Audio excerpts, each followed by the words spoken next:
कौशल्य शिक्षणातून फक्त व्यवसाय किंवा पैसाच उभा करता येतो असं नाही. इतका संकुचित दृष्टिकोन आपण ठेवायला नाही पाहिजे.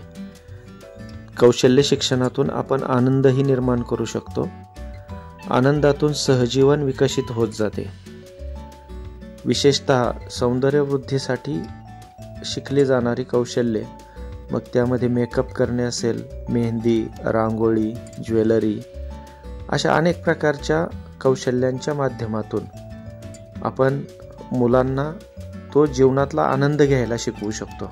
मुलं आज एकमेकांशी किंवा एकमेकांच्या बरोबर जे काम करतात किंवा गावातल्या पालकांच्या किंवा ग्रामस्थांच्या ज्या महिला भगिनी आहेत त्यांच्यासोबत आमच्या मुलांचं जे काही काम चालतं या कौशल्यासंदर्भात, म्हणजे शिकणं असेल किंवा शिकलेल्या गोष्टी वापरणं असेल, यातून खूप मोठा आनंद विद्यार्थ्यांना मिळतो आणि त्या आनंदाच्या माध्यमातून ते सहजीवन फुलवत कसं जगायचं असतं याची एक खूप मोठी शिकवण ह्या निमित्ताने विद्यार्थ्यांना मिळते.